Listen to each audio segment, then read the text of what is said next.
Well, that's right, Harold. He's an immigrant from Honduras who never went to school, college, or medical school. Yet the man known as Dr. Sebi claims to have found the cure for several life-threatening diseases, including AIDS. Too good to be true? Well, you be the judge. The lump in Myrtle Rick's left breast is gone. I haven't had any symptoms or problems, anything. Sabrina Peterson's son no longer disabled by sickle cell anemia. He has a lot of energy. I have to make him rest. Disease is cured by this man. His name is Dr. Sebi, but you won't find a medical degree hanging from his wall. Instead, a certificate of healing. We have complex things with science, but if we go back to God and use the herbs as God said, then you can see how simple it is. Then Dr. Sebi believes what ails you can be cured with natural alkali herbs and a vegetarian diet solely made up of what he calls electric foods. Mushrooms, greens, and rye breads without starch. Hippocrates established the principle of medical science by using herbs to cure diseases, then why the physician using the chemicals? 40 years ago, a doctor in Mexico cured Sebi of diabetes, asthma, and obesity with the very same herbs and diet he dispenses to all of his patients, whether they're suffering from lack of energy or full-blown AIDS. That package is an intracellular chelation. I'm removing plaque from the system. I'm removing inflammation. That is the base for all disease. And according to a medical affidavit provided by Dr. Sebi, it's working. It shows a patient diagnosed with HIV in November of 1993 was cured 2 months later. Thousands of patients worldwide swear by his methods and natural herbal medicines. In the tiny village, Lisa sought guidance for body and soul from an herbal guru named Dr. Sebi. Dr. Sebi, according to him, can cure anything. Everything from trying to lose weight to, looking for a cure for AIDS. People go there with hopes and dreams that Dr. Sebi can somehow save them. She had been through so many intense problems in her career and in her life and in her personal life that she didn't know where to turn. And this doctor, she said, had shown her how to really open up and cleanse all of the negativity out of her. She told me she was suffering with alcoholism and that she was smoking excessively, cigarettes, drinking and smoking. She asked me, what do I need to do to stay on the side of peace? I said, fast, do what Jesus did. She said, what did Jesus do? He fasted for 40 days and 40 nights. Midway through her 40-day ordeal, an obviously gaunt Lisa spoke with MTV News. I've been polluting my body for 30 years. 40 days is not a long time to me to fast. 40 days represents overcoming death. It's the number of days that Jesus fasted for, and I kind of feel like I'm on a journey sometimes. Don't really know quite where I'm headed.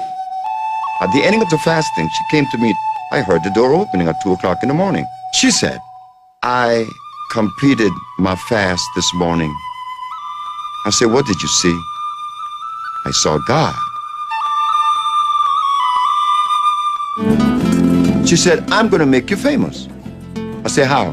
Because I'm going to talk about you. Does everyone know you cure AIDS and cancer? There's just a lot of people in the world who are suffering. They're sick. They're not happy. They're looking for answers. They don't know where to turn. Well, I know a man who's been curing AIDS since 1987. This guy has taught me a lot, and I need to share my knowledge, with the world.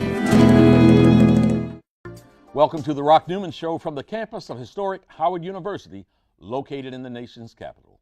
I'm Rock Newman, and it is my desire to inspire you with personal stories of extraordinary achievement. Herbalist Dr. Sebi has cured himself and others of addiction, obesity, and depression. But when he claimed to cure AIDS, he found himself arguing in his own defense before the New York Supreme Court, a case he won. I live in Honduras. Yes.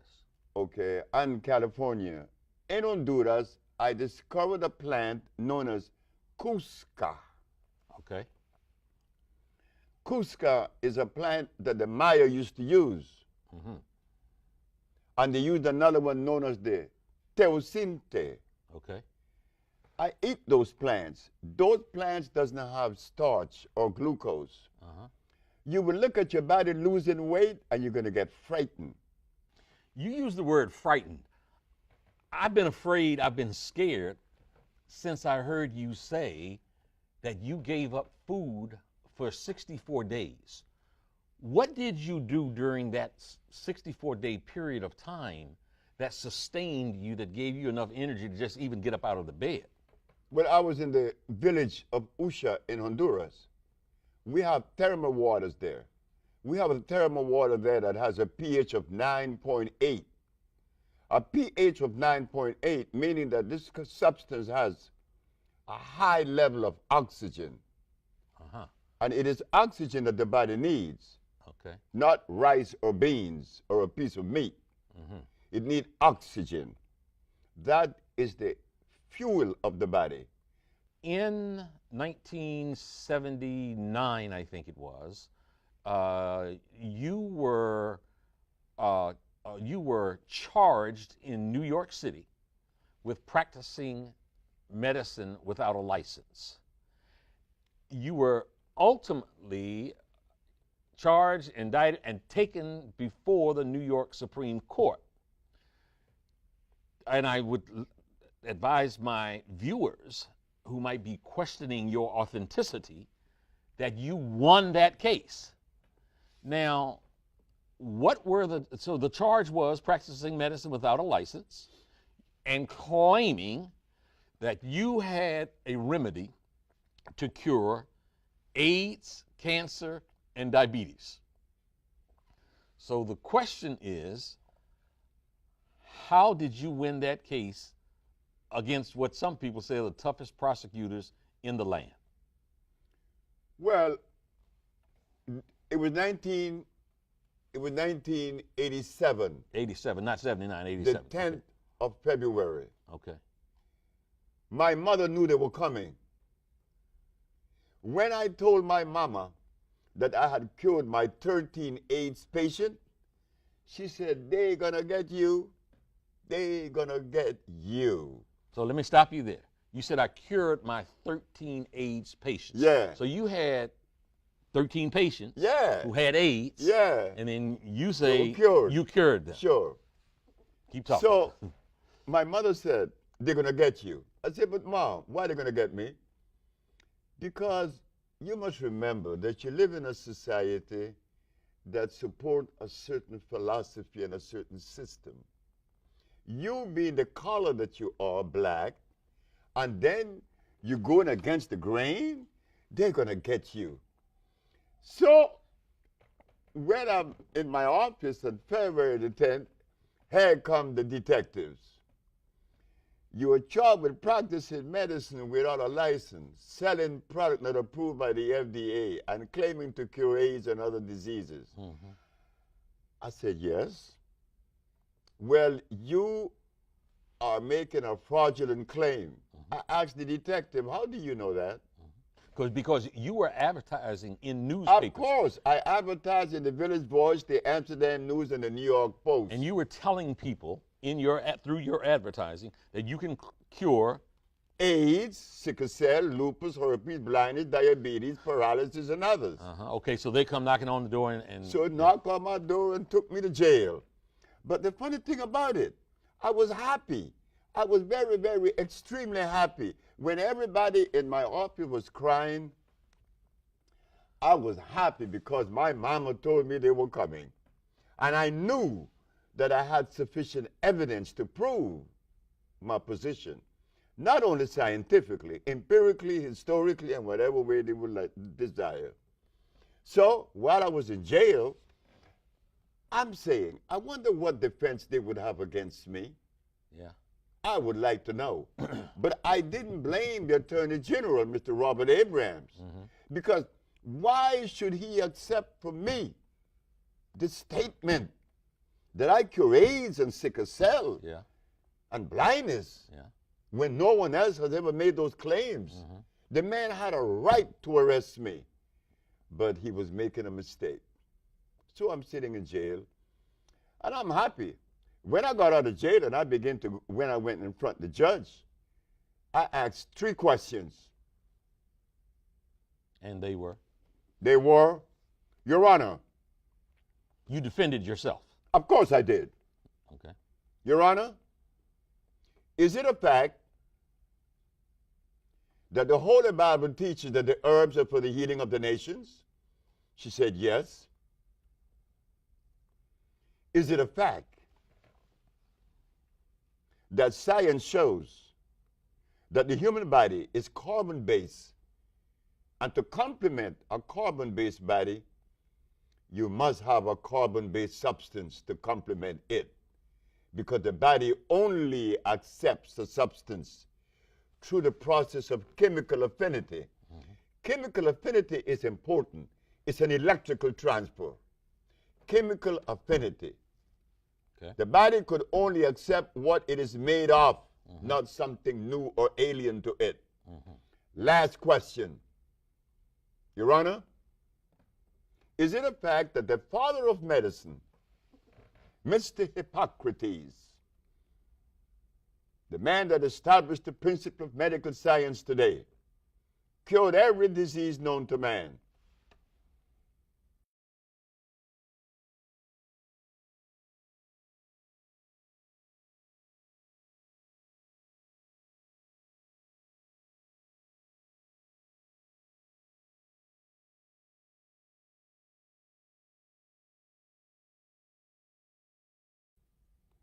Did he use herbs or chemicals? She said, herbs. I said, thank you very much. I rest my case. Okay. Go ahead. So I understood that the state were unprepared to defend itself. They were unprepared because in the past there was 2,781 cases that came before the Supreme Court and lost. Yeah. I won. Yeah. Not only did I prove scientifically, but I had the diagnostic sheets, and I do have them today. And those diagnostic sheets didn't come from me. They came from their school, their American accredited, medical accredited school. Did I read it correctly where there was some requirement for you to actually bring patients, a patient into court from each of those maladies, and that you brought multiple patients in court who, one, testified themselves, and that you had medical records, one showing that they were victims of the disease, and then showing that it had been cured by one doctor, and then a second doctor verifying what the first doctor had said? Yes. We have to remember this, that whenever you make a statement that goes against the grain, you better be prepared. You better be prepared. The judge said that I had to bring one of every patient that I had cured, and there was one that said others. The other was a man that came from Italy. He was paralyzed. But I was supposed to take 9. I took 77. You took 77 patients in court with you? That's correct. But I knew that my brain was not the same as your brain or any other brain, right? We're unique. Yeah. So when I make a statement, they're going to take my statement and pit it against philosophy. It doesn't fit. I represent an entity that isn't philosophical. And that entity is? Well, it is an African one. I'm an African. And we have to remember that. You see, we think that we could take a philosophy out of Europe or China and inculcate that into the African brain. It does not resonate. It cannot resonate. You cannot be yourself when you've been adulterated. Being that I am an African, I'm going to look at things the African way. And the African way seems to reduce things to the least common denominator. And guess what I found? That there's only one disease, not 2, not 3, 1. When I opened my big black mouth and told the judge that, oh my God. What did you say? I said, Your Honor, there's only one disease. And what is Could that? you substantiate that? Okay. Of course, I'm not going to just deploy a bunch of empty words. I represent a country. I represent a people. I represent a race. And I represent myself. I'm not going to undermine myself. There's only one disease. The judge said, what is it? I said, you already know. She said, try me. It was a woman, Ann Thelman. I said, Your Honor, when someone has sinusitis, what is obstructing the nasal passage? She said, mucus. And when another has bronchitis, what is obstructing the bronchial tubes? She said, mucus. And when another has pneumonia, what's covering the cells of the lungs? She said, mucus. Dr. Victor Herbert, who is defending the state of New York, jumped up and said, what about AIDS? You and your one disease theory? I said, Your Honor, this doctor is saying that I believe in a theory. I am the last individual on earth that could believe in a theory. I do not lend myself to theories or philosophy. Either I know or I don't know. Okay. He's talking about theories. Yeah. You talking about the real deal. I'm talking about reality, not theories, not philosophy. So please share with this. So she said, and what about AIDS? Yeah. I said, well, he asked about what about AIDS? He want to know where the mucus. I said, Your Honor, have you been to an AIDS ward? She said, yes. I said, what is it that the AIDS spits up every 5 minutes? She said, mucus. Where is the mucus? It's in the skin, it's in the blood, and the lymphatic system that makes up the immunological system. That is where you find the mucus, Mr. Victor Herbert. You saying, and then that's what I like. Like I said, the medicine really is in the candy. Because even when you drop a bar like about Dr. Sebi, like just that one thing, they killed Dr. Sebi, will make somebody go research who Dr. Sebi is. 100%. You met Dr. Sebi? I never met him. I met his wife, and I take his products for sure. Now the coolest guy ever. I mean, he was when we interviewed him, I think he was about 74. Oh, y'all interviewed him? Yeah, we interviewed him twice. Damn. Not here, but when I was on the other show, he was able to jump from the floor up here on his knees. At 70-something. On his knees, and jump back down and no problems, nothing like that. Why you think they killed him? Why do they kill all holistic doctors? Right. Messing up the medical industry. You short-stopping their grind. Why do niggas get killed for hustling in front of a nigga spot? You short-stopping the grind. And these niggas, they check is billions. You got niggas that get flipped for a couple $100,000. So you playing with some pharmaceutical money, you know. And what's crazy, I'm working on doing a documentary on the trial in 1985 when Dr. Sebi went to trial against New York. Right. Because he put in the newspaper he cured AIDS. Yeah. Did he He beat the case. And he went to federal court the next day and beat that case on record. Yep. And nobody talk about it. That's crazy. Man. What makes you want to do a documentary about Dr. Sebi? I think the story is important. I think it's a powerful narrative. It is. You know what I mean? And I think imagine this, anybody in this room, if I could say, hey, somebody cured AIDS, y'all be like, yeah, right. And then I could show you an example of him going to trial and proving in a court to a jury that he cured AIDS. Y'all be interested in that. Absolutely. And y'all would look into the way he did it, right? So I feel like more so than like champion his products or explaining his methodology, put some light on that case. Imagine being able to cure cancer or being able to cure any type of herpes, just all kinds of And that's what he do, by the way. That's what he did. He used to send all types of vitamins up to the station.